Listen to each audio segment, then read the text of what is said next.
1971ರಲ್ಲಿ ಪೂರ್ವ ಪಾಕಿಸ್ತಾನ ಮತ್ತು ಪಶ್ಚಿಮ ಪಾಕಿಸ್ತಾನ ವಿಭಜನೆ ಆಗುತ್ತೆ.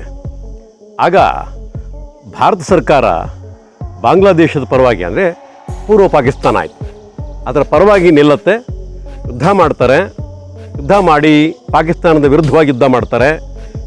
ಆಗ ಯುದ್ಧ ಮಾಡಿದ 93,000 ಪಾಕಿಸ್ತಾನಿ ಸೈನಿಕರನ್ನು ಭಾರತ ಸೇನೆ ಬಂಧಿಸುತ್ತೆ.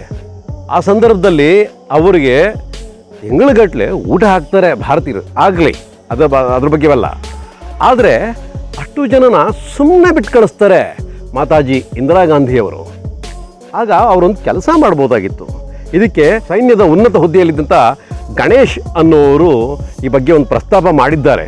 ಏನು ಅಂತಂದರೆ, ಇಂದಿರಾ ಗಾಂಧಿಯವರು ಅವತ್ತು 93,000 ಸೈನಿಕರನ್ನು ನಿಬಂಧನೆ ಏನೂ ಇಲ್ಲದಲೇ ವಾಪಸ್ ಕಳಿಸೋ ಬದಲು ನಿಮ್ಮ ಬಂಧನದಲ್ಲಿರ್ತಕ್ಕಂತಹ ಎಲ್ಲ ಭಾರತೀಯರನ್ನ ಬಿಡುಗಡೆ ಮಾಡಿ ಅಂತ ಪಾಕಿಸ್ತಾನ ಸರ್ಕಾರವನ್ನು ಒತ್ತಾಯಿಸ್ಬೋದಾಗಿತ್ತು. ಹಾಗೆ ಬಂಧನವಾಗಿರ್ತಕ್ಕಂತಹ ಎಲ್ಲ ಭಾರತೀಯರನ್ನ ಬಿಡುಗಡೆಗೊಳಿಸ್ಕೋಬೋದಾಗಿತ್ತು. ಇಂದಿರಾ ಗಾಂಧಿಯವರ ಕೆಲಸ ಮಾಡಲೇ ಇಲ್ಲ, ಸುಮ್ಮನೆ ಬಿಟ್ಟು ಕಳಿಸಿದ್ರು. ಅದಕ್ಕಿಂತಲೇ ಒಂದು ಹೆಜ್ಜೆ ಮುಂದೆ ಹೋಗಿ ಮಾತಾಡ್ತಾರೆ. ಅವತ್ತು 93,000 ಸೈನಿಕರು ನಮ್ಮ ಕೈಲಿತ್ತು, ಇಡೀ ಪಾಕಿಸ್ತಾನದ ಜಂಗಾಬಲವೇ ಹುಡುಗೋಗಿತ್ತು. ಅಂಥ ಸಂದರ್ಭದಲ್ಲಿ POK, ಇವತ್ತೇನು ಪಾಕ್ ಆಕ್ರಮಿತ ಕಾಶ್ಮೀರ ಅಂತ ಇದೆಯಲ್ಲ, ಯಾವ ರಕ್ತಪಾತವೂ ಇಲ್ಲದೆ ಅದನ್ನು ನಮ್ಮ ವಶಕ್ಕೆ ತಗೋಬೋದಾಗಿತ್ತು.